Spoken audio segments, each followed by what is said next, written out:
So when mergers and acquisition happens, or when an organization thinks of opening up more branches across the world in global scenarios, then there is a lot of opportunities that come up in an organization for doing negotiations as well as cross-cultural communications. So negotiation, if we talk about standalone function, can happen in any function, whether you're in HR or supply chain or marketing or sales, wherever you are getting into negotiation with customers, with vendors, with candidates that we select. So these things keep going on and on. But what Yeah, this happens is is, essential part of life. yeah, It is also like starting from home, right? correct. When we are buying vegetables, or we are talking like negotiating with maid or something like that, or daily we are negotiating with our children. Absolutely. Our children are the major example that we have at home, even with our husbands sometimes, with our in-laws especially. So, we have to negotiate on various things, so to get through the things that we want in our lives. Sometimes we have to do that. So sometimes we fall into a category of signing an agreement, removing all the differences that both the parties have. So that's the process of negotiation. So that there is no dispute or any conflict that can arise in future. So in order to uh, reach a particular compromise, not compromise really, basically an agreement that you also win and I also win. That is a situation which goes into negotiation. Like rent agreements we sign. That is after negotiation between the Contract tenant and the agreement with organization. The appointment letter is also negotiation. that is Agreement, also. yeah. Candidate, when we hire candidate in the organization during the recruitment part, it's the complete negotiation that happens. You're selling your organization, the person is selling himself. Then both the parties come to a conclusion where they agree upon certain terms and conditions. That terms and conditions basically is called win-win situation for both. So this is the process of negotiation that we are talking about in this particular slide. It talks about that there are 5-6 steps that we have to take. Generally, we don't realize all these things because we do negotiation on a very, very frequent manner. But once we become aware about what is the process, what are the steps involved, then it becomes much more easier. And actually, initially, when we were learning negotiation, when I was learning negotiation as a subject, so then after that, I actually started putting thoughts about that. Okay, this is the process. So this is how I am preparing. So any point of discussion, even with sabji wala or you're going to market to buy something, I would actually think about kichcha ye wala point ab ho raha hai. Now this point is happening. So this is how you start realizing that now you have become aware about the entire topic. That this is how the entire negotiations takes place. So number one is preparation. Number two is discussion. Then clarification of goals, negotiate towards a win-win outcome, agreement, and implementation of course of action. So preparation is similar to something that you should be aware about the product, you should be aware about the services that you're planning to avail from the negotiation. So whatever you have in mind, you should be very clear about whatever is the outcome that you're looking at. Along with readiness of facts and figures has to be very, very important. So all the information goes into the data, find out what are the relevant information which is available for this particular negotiation that is going to take place. So suppose there is a merger and acquisition which is happening in an organization. So for that merger and acquisition, you are actually reading about the culture of the other organization which you are acquiring, or reading about the characteristics of various departments, how the entire functions takes place. So different kind of things, you start getting ready about it. So that's the preparation stage. Second stage comes as discussion. This is a time when you're actually discussing things with the other party. So both the parties get involved, they are both prepared, and then they come to a point where they have started discussions about this is what I want, this is what he or she wants, which is on the other side. So this entire thing happens on the discussion part. Third is now clarification of goals. So clarification of goals is really important for both the parties who are involved in the negotiation process, because till the time we do not have our objectives and goals clarified with us, it is going to be very difficult to actually come to a conclusion and see the outcome, whether this is the exact thing that we are wanting or not. Next is negotiate towards a win-win outcome. So a good negotiation actually happens when there is a win-win strategy for both the parties involved. If there would be a win-lose kind of a situation or lose-lose situation, then obviously both the parties, the entire process of negotiation goes waste. Right? So both the parties should come forward and actually start asking questions or get prepared into a manner that the win-win outcome can be reached easily. Then agreement. So once the solution has been found out, the next step is to agree. Both the parties should become agree on that. So similar to what we are discussing, suppose we sign a vendor or we hire an person for an organization. So once we actually stops the negotiation, that the discussion has come to a conclusion, he or she agrees upon one particular salary that they will join the organization on this salary, this position. These are the terms and conditions, Saturdays off, 10 to 6 timing. So all these conditions are actually being taken care of. Then what they do is then they agree upon all the terms and conditions which would follow the negotiation. So those terms and conditions has to be clarified to both the parties in a really, really good manner. And then next point is also related to that, that implementation of course of action. So in agreement, you have actually written down or you have agreed upon a course of action. Now it is time to implement that. So whatever both the parties have agreed upon, it is really important to see whether you are going to apply it or not, how the application will happen in the organization, how the things will move forward. All right. So two types of negotiation largely. One is win-lose approach. We call it bargaining also. So bargaining generally happens when the one party has upper hand on the other party. So they have much more power in their hand due to their status, their power or their position in the scenario. And hence they win always and the other party always lose to them. So that's a win-lose negotiation, win-lose approach to negotiation. What are the barriers in win-lose? What are the things that happens is it's basically causes a conflict situation in future. There are always chances that one party has agreed upon. So suppose in the scenarios of lockouts and strikes within organization, suppose the management wins and the workers or unions actually are not winning, they are losing on every point. So what will happen in future? So in future, a lot of other conflicts will arise. So maybe the laborers and the union will never be happy. So they will try to again do a strike or lockout in the future as well. So that is actually very damaging for the long-term relationship of organization. Then second is dishonesty. In win-lose, what happens is because one party has more power due to their position and status, so they actually do not disclose all the facts and data. So they try to hide it.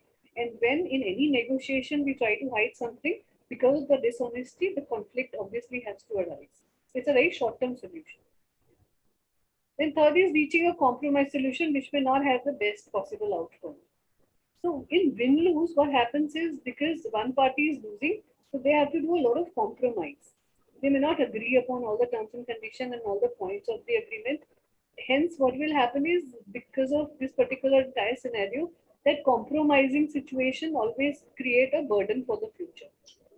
And that will obviously cost companies a lot of profitability, problem in profitability, productivity, money, time, energy, in everything. Then his agreement is less likely to be reached as each side has made a public commitment. Right? So it is about basically that because of the pressure of media most of the time and because of the pressure of government, such strikes and lockouts has to close down. And hence what the management tries to do is they try to formulate a strategy where they just reach about an agreement purely on the basis of compromising. They don't really think through about the long-term perspective of whether this particular situation will actually give them any benefit in the future or not. Because what happens is suppose they come to a short-term conclusion or they do a compromise. So even the compromise has been done by the labor or the union in this scenario. If we talk about this particular example, but what will happen in future is that it may cause because of the conflicts arising in future, because of more problems arising in future. What will happen is there are chances that the strike and lockout will again happen in near future. And then what will happen again for the organization? It is not just the loss of union. It would be a loss which would be even in much more thousands of crores of rupees for organizations also. Because whenever the lockout happens or strikes happen, huge amount of productivity goes waste. So that is how, the agreement should be reached in a manner where both the parties are into a win-win.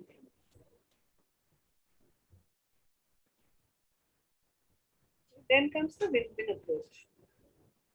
The second approach that we are talking about, so win-win approach, as I said, both the parties think through about the other party in detail, and then they say, all right, fine, that we both have to come to a resolution where we both are happy, and we are doing happily all these negotiations, keeping in mind that our relationship, our satisfaction and contentment is much more important than short-term goals.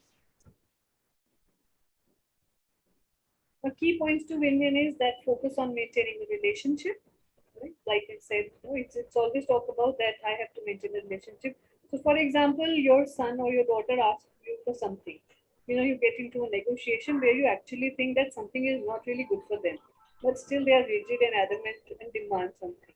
So, what would be the win-win strategy that you actually make them understand about the problem areas where they are demanding such things. So let's talk about smartphone or any gadget that is there these days.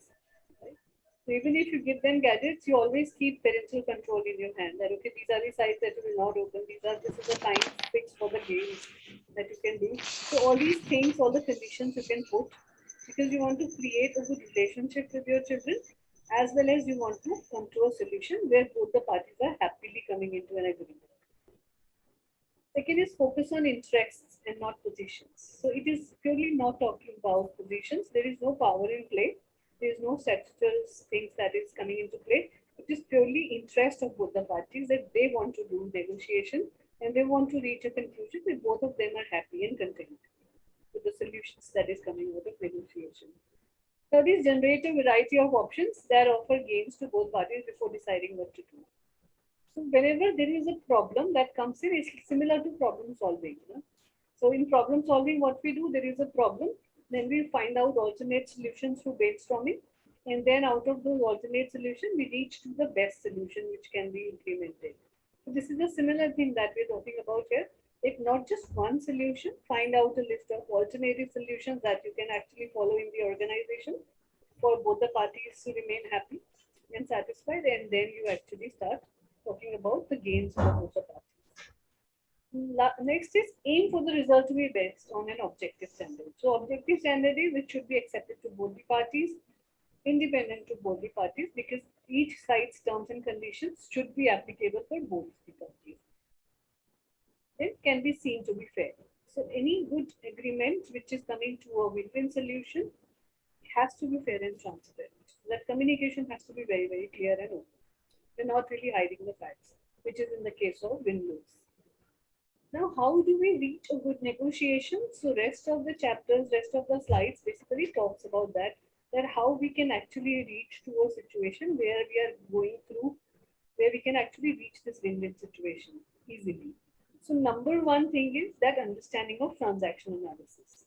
So transaction analysis is very fun to read, fun to know about. Once you become aware about transaction analysis, it's like you're reaching the psychology of the other person. You start observing people much more closely and start relating to all the discussions, all the transactions that happen between both the parties through transactional analysis point of view. There are three ego states which comes into place. So there are two things that comes into, not two, three models of transaction analysis. One is ego state, second is life positions, and third is blame model. So first we will discuss about ego states. So there are three ego states in our minds. One is parent ego state, second is adult ego state, and third is child ego state. So parent ego states basically talks about behavior, thoughts and feelings like we copy from our parents and parent figures. तो जैसे हमारे teachers होते हैं society में हमारे बड़े होते हैं या घर में पेरेंट्स होते हैं तो बचपन में how they actually used to nurture us our upbringing so that is the kind of behavior we start following and it actually gets unconsciously stored in our memories.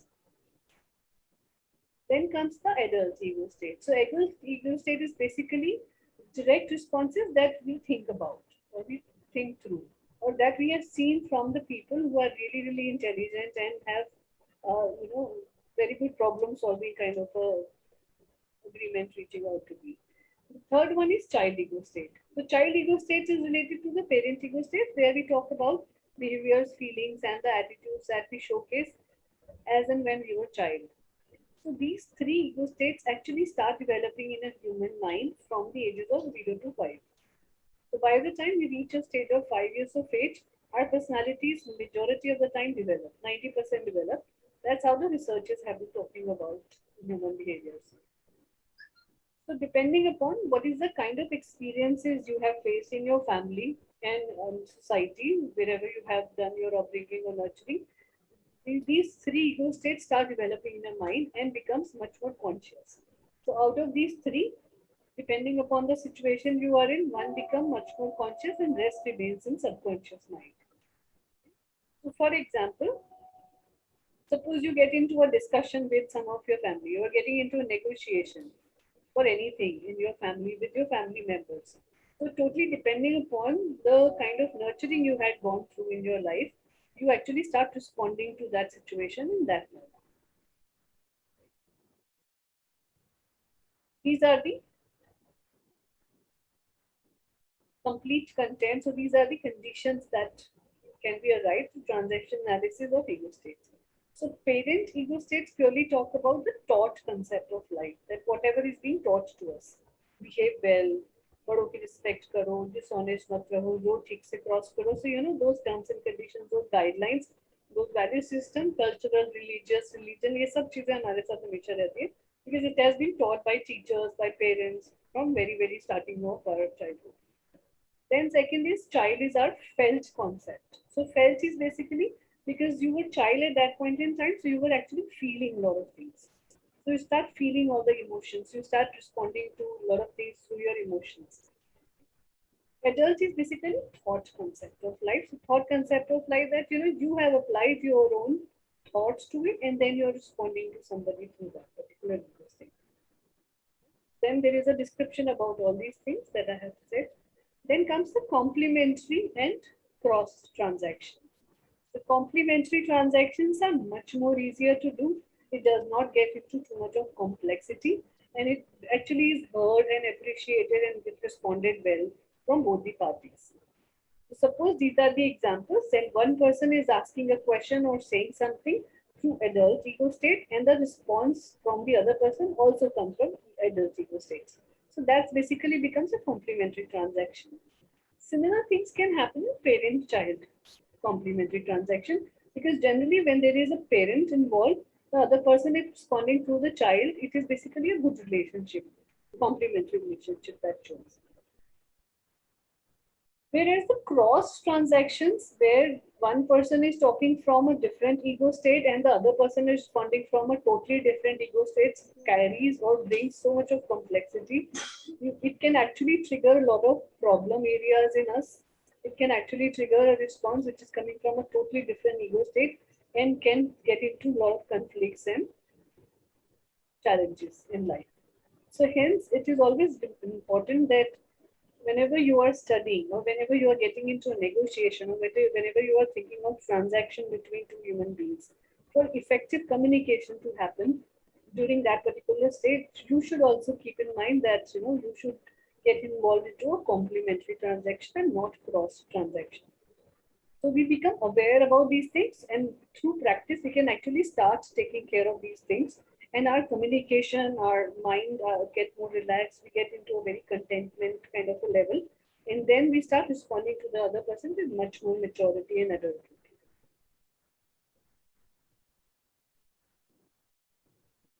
Then these are the avoiding misunderstanding. कैसे हम कर सकते हैं? Number one is clarifying individual goals. Then state the issues clearly, consider all viewpoints and clarifying meaning. So for having a good complementary transaction to happen, these are the 4 things that we can do. That individual goals has to be clearly discussed and put across. Issues should be very clearly discussed. All viewpoints needs to be talked about and taken into consideration. And then take clarification on meaning. If something you're not able to understand, there are some clauses in the agreement, or there are some terms and conditions which is there, which you are not understanding. So it's always better to take a clarification. Sometimes other person also does not realize their mistake till the time they are being pointed upon. So once you have asked for the clarification, the other party also gets much more prepared and then they come up with a total solution. So these are the misunderstanding which can arise through in the process of communication or transaction analysis, like we say, or negotiation. Then comes the life position part. So life position, according to the person who actually started this entire concept of transaction analysis, he says that there are four kind of situations we can get into. Number one is that I am not okay and you are okay. So this is the stage of basically talking about that I am into a very helpless stage. So my confidence is not really good. I am very underconfident. My emotions are not in control. I am not really confident about anything because of maybe I have no knowledge or my ability is not there, and I am not really good communicator. So because of whatever reasons, this situation arises where we start thinking in the transactions that I am not okay, but you are okay. Second is I am not okay and you are not okay. So this is the kind of situation where we become completely hopeless about the life, hopeless about the situation, hopeless about the taking forward the relationship in future. Because what happens is here you have started thinking that I am also not okay and the other party is also not okay. So then there is no chances of reaching to a compromise because both the parties are going into a different direction altogether. Just give me a moment. Huh? I'll just come back.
Yeah. Okay, fine.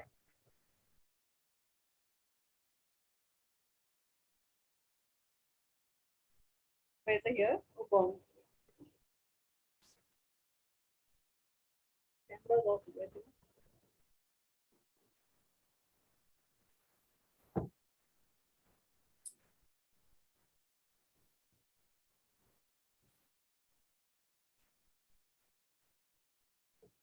So the next one is basically it talks about that hopelessness of situation where people are really getting into a very difficult kind of situation where they stop having hope or getting into an agreement because of the situation which has arisen.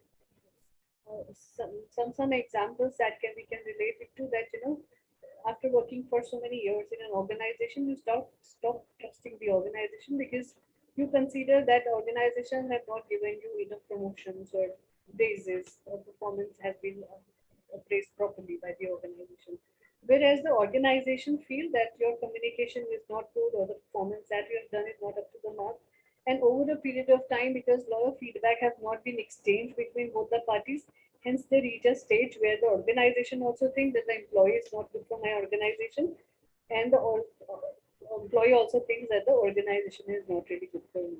So this is that situation where they become hopeless for each other, and then what happens is both the parties try and decide to leave the contract of negotiation that they have agreed upon.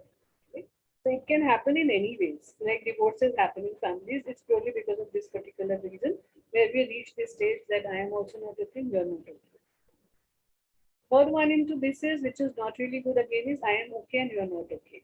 Now this is a very same good thing that you are of high position. You always think that you are of high stature. Your confidence is overconfident. You think you are the best. Basically, these are the people who are narcissists in their life. They always think through about their self-interest, always keep that thing in mind, and they don't give much leeway to the other party which is involved into the process.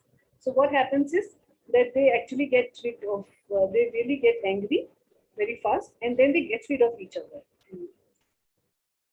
So it's like one-up position. That is the reason why we've written down there that it's a one-up position where you always think about that I am always on the upper hand than the other person. The best ideal situation that we can arise is where we can actually reach to this particular thing again, which is also called win-win strategy.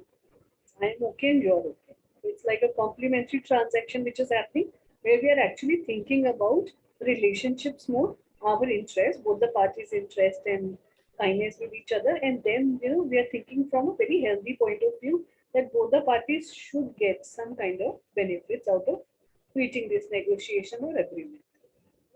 So generally, people get on with these kind of relationship for a longer period, and this is a very happy situation because both the parties have agreed upon all the terms and conditions which is mentioned. Right? So this is about life position. So now these life position and transaction analysis can actually be used in various points in our lives. It can be used for the family situations. It can be used for negotiations. It can be used for other transactions that happens in organization, as well as in the student-teacher relationships. So once you start practicing it, then you will start realizing that, okay, right, so many times you actually get into this position. So it's not necessary that all the time you are thinking about, I am okay, you are okay. At some point in time where you feel that, your knowledge is much better, your abilities are much better, then you actually fall into that category that I am okay and that other person is not okay. So that situation, whenever we arise, does not really come up to a very good kind of a scenario. It doesn't build up that kind of a scenario. Then next is, Ma'am, yeah. if like two organizations are negotiating on something, and one is like, okay, I want 40%, and the second one is like, I also need some extra. So it is like if they are negotiating at 35%, okay, not yours and not mine. So what situation this is like? It will It's a be win-win win-win situation. situation. Yeah. It's a win-win situation because both the parties have it. So when you actually forcefully make people agree upon something, then that situation is called I am okay, you're not okay, or win-lose situation. But when you're actually reaching or you're actually coming into an agreement, so wherever both the parties are coming to any agreement, right? You agree and I agree, we reach to this set. So suppose like sometimes what we do is कि हम time change कर देते हैं classes का, right? We say that okay, one of the student is not available or some of the person will have to go somewhere. So let's change the timing by 15%, or this Saturday will not have class another day. And I also agree, you guys also agree, all the 6, 7 students. So this is what an agreement that we reach from both the sides. So both the parties are happy and they agree and come to a conclusion about this particular. Similar things happens for salaries, salary negotiations. So, or maybe when you go and purchase something. So you are a customer, consumer, and the other person is salesperson who is selling you something. तो sales person के भी अपने company के scripts होते हैं, मतलब they have a complete script in their hand कि उनको यही फॉलो करना है, उनको भी उससे ज्यादा डिस्काउंट देने के लिए भी हालत में नहीं रहते हैं. But we as a customer we always think and ask for कि नहीं ज्यादा दे दो, डिस्काउंट दे दो, ये भी दे दो, वो भी दे दो. But ultimately, we come to a conclusion where that person also remains happy and we also remains happy, and then the sale happens. So that sale is basically an agreement that you have agreed upon that I am purchasing this product from you, keeping in mind that this product will give me a future guarantee, warranty, or sales after sale service kind of options, so whatever things which are mentioned in terms and conditions. Even if you're buying a very small thing from a vegetable vendor, say अगर आप धनिया भी खरीद रहे हो, so that's a negotiation which is happening. Generally, हम negotiation में धनिया मिर्ची खरीद ले आते हैं, that's a different thing. But otherwise, the smallest part of negotiation is basically negotiation, and all these things actually happen. Right? So next time when you go and buy some vegetables, you go to some shop to buy something, then realize that what are the things that you are getting into. And every time, whenever the sale happens, if something is hidden from us, the sales organization or the person is actually not sharing the entire information about the product and services. So imagine मैं कितना गुस्सा आता है कि उसने हमें ये नहीं बताया था, ये फीचर नहीं बताया, या this thing he had hidden from us. So that agreement तो हमने reach कर लिया, but then it causes a lot of problems for the future. So you generally go back and complain about those particular things. So like Vodafone service providers हैं, उनके साथ बहुत ज़्यादा होता है that you buy a data plan, but somehow there is some problem in the data plan. You follow up the customer care with your complaints, and you start renegotiating all those things so that you again reach to an agreement without hiding the facts.